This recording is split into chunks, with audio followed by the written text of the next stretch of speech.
Tout le monde, bienvenue dans le groupe Investi Expat. Alors excusez-moi, je mange des jackfruit parce que comme vous le savez, j'habite actuellement en Indonésie. Donc je suis propriétaire de plusieurs appartements, plusieurs biens dont un qui est placé sur Airbnb et qui a un taux d'occupation de 95% où je génère une rentabilité de plus de 10% net en ayant investi 70 000 euros. Donc c'est la beauté de ce que les pays émergents vous permettent de faire comparé à la France. Et en plus, il y a un taux d'imposition qui est assez bas. Alors, en parlant de ça, il y a une question qui revient à chaque fois sur cette chaîne et voilà sur le blog investirexpat.com que je vous conseille d'aller voir parce que je partage vraiment beaucoup de choses pour les expatriés. Vous savez à quel point c'est pauvre en information pour vous. Si vous êtes non résident fiscal, vous ne comprenez pas comment la fiscalité fonctionne.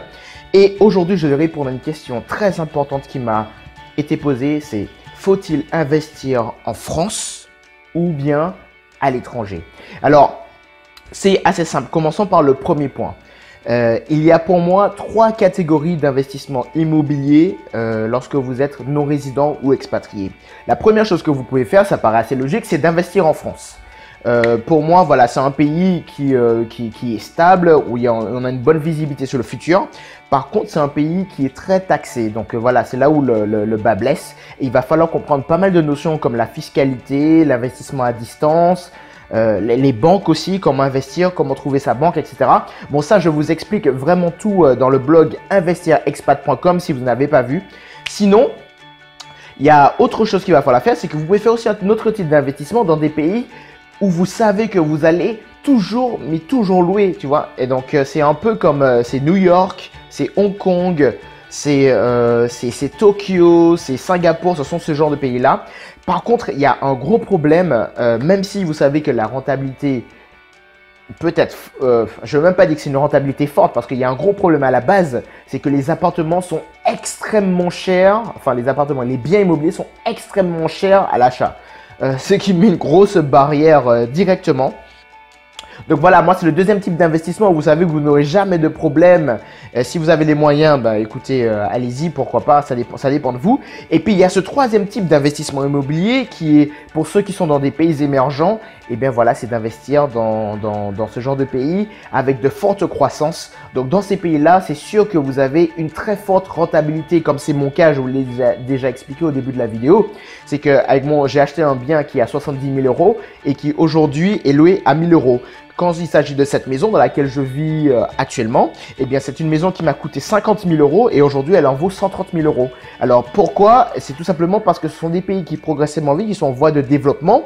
Eh bien voilà, la rentabilité est forte, c'est comme ça. Par contre, il y a des risques qui y sont associés naturellement, c'est qu'on n'a aucune visibilité sur ce qui se passe dans le futur. On prend plus de risques et bien sûr, c'est le cas dans de nombreux pays, les locaux ont beaucoup plus de droits que les expatriés. Donc dans toute cette jungle, que devons-nous faire? Où faut-il investir? Alors voici mes recommandations. Cela ne tient qu'à moi et à mon expérience et à ce que j'ai partagé avec d'autres expatriés. Vous êtes libre de l'accepter ou pas. Et voici mon avis. Alors, quand vous voulez investir en France, il faut savoir quelque chose. C'est qu'il va vous falloir déterminer carrément quels sont vos objectifs. Est-ce que vous avez un objectif patrimonial, c'est-à-dire voilà, développer dans le futur vos biens, c'est-à-dire vous ne voulez pas forcément une rentabilité, vous voulez plus générer ces revenus dans le futur pour vos enfants, pour votre retraite, vous voulez un pied-à-terre, vous voulez un système d'héritage. Bon voilà, il va vous falloir déterminer si c'est ce que vous recherchez ou bien il va vous falloir savoir est-ce que vous voulez vraiment de la rentabilité pure. Alors il faut savoir que si vous investissez en France et que vous voulez de la rentabilité pure, les grosses villes aussi sont à bannir. C'est une grosse croix. Paris, ce n'est plus possible d'investir et d'être rentable dans ce genre de ville. Voilà, ça a déjà beaucoup trop progressé. Ne perdez pas votre temps. Il y en a beaucoup qui ont essayé. C'est terminé. Paris, je dirais même, je vais étendre un petit peu plus, même s'il y a encore quelques opportunités, mais là, il va falloir être très bon. Je vais étendre ça aux 10 plus grosses villes de la France, donc Bordeaux, Toulouse, Lyon, Marseille. Bon, tout ça, vous pouvez déjà enlever.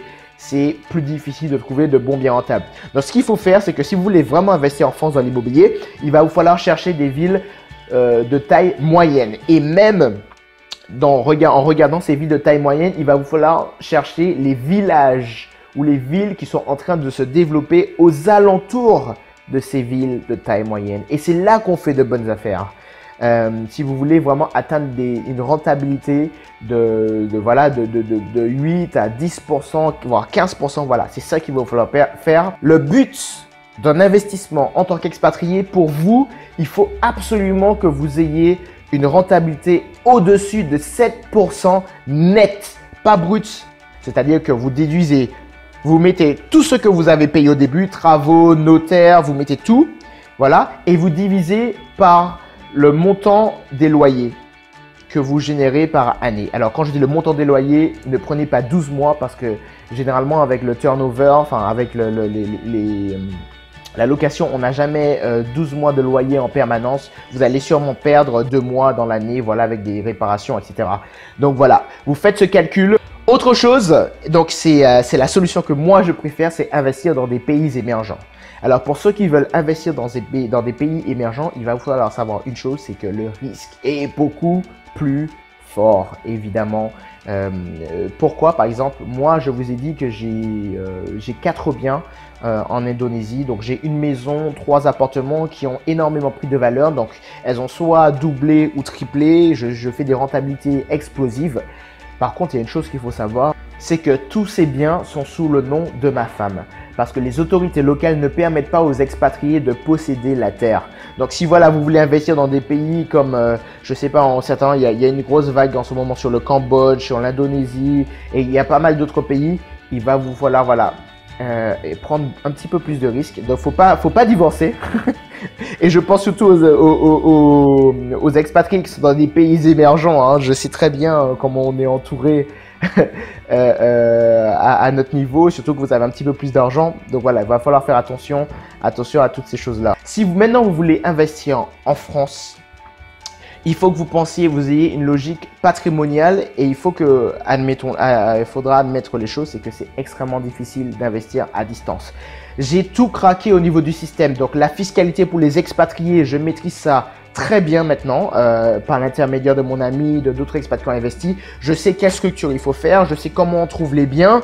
Je sais comment on trouve la bonne banque avec les bons taux. Hein. Donc ne prenez pas n'importe quelle banque qui vont vous donner des taux un peu plus hauts que les résidents français parce que vous êtes à l'étranger. Donc il y a plus de risques. Bon, il y a certaines banques qu'il faut aller voir, certaines banques qu'il ne faut pas aller voir. La grosse difficulté pour un expatrié, c'est vraiment de pouvoir faire le tout à distance. Voilà, c'est la grosse difficulté. Parce qu'il faut une telle réactivité. Donc, je me suis essayé en France. Donc, je suis allé faire 2 semaines d'investissement immobilier en France, purement que ça, en faisant tout ça tous les jours. J'allais voir 10 biens par jour. J'ai trouvé de bonnes affaires, mais par contre, il vous faut une réactivité énorme. Et en plus, sachant que voilà... ah mais tu gâches ma vidéo! Oh my god! Voilà, excusez-moi, c'est ma femme. Bon bref, donc voilà, désolé, investissement sur le long terme, rentabilité correcte, plus aller sur la France. Mais la France vous fournira une stabilité énorme. La grosse difficulté, ça va être de trouver le bon bien et le tout à distance en étant rentable. Et c'est ça qu'on essaye de percer en tant qu'expatrié. Et la dernière chose, c'est que vous pouvez, et pour moi c'est la meilleure solution, mais ça dépend que moi, vous pouvez investir dans des pays... Vous pouvez investir dans des pays émergents. Alors là, voilà, c'est le jackpot, vraiment, parce que vous allez vraiment faire de l'argent tout de suite. Par contre, ce n'est que sur le court terme. N'ayez pas une vision à 20, 30 ans. On n'est pas dans ce genre de pays. On ne sait jamais ce qui peut se passer. Donc, ce qu'il va vous falloir faire, c'est d'investir sur 2, 3, 4, 5 ans. C'est des achats-reventes. C'est vous arrivez, vous mettez votre cash, vous prenez votre argent, vous repartez aussi vite que vous êtes arrivé. Et si vous voulez, vous pouvez réenchaîner en quelque chose de plus stable en France ou à l'étranger. Donc voilà, c'est mon conseil. J'ai fait un e-book dessus qui vous donnera toutes les étapes pour un expatrié pour apprendre à investir. Et il y a un bonus qui est énorme et qui m'a pris 8 mois à faire. C'est que j'ai fait la liste des banques qui vous financent en tant qu'expatrié et je vous les donne. Je vous donne même des contacts, des adresses email, les numéros de téléphone. Vous allez voir ces banques. Ne perdez pas votre temps à chercher la bonne banque, laquelle qui va vous refuser parce que vous êtes expatrié, que vous êtes loin, que vous êtes non-résident et blablabla. Vous téléchargez l'e-book. Je sais pas de la pub. Vous le prenez, c'est gratuit et ensuite on en rediscute sur le blog ou sur le Facebook ou par WhatsApp. Allez, à plus. Ciao.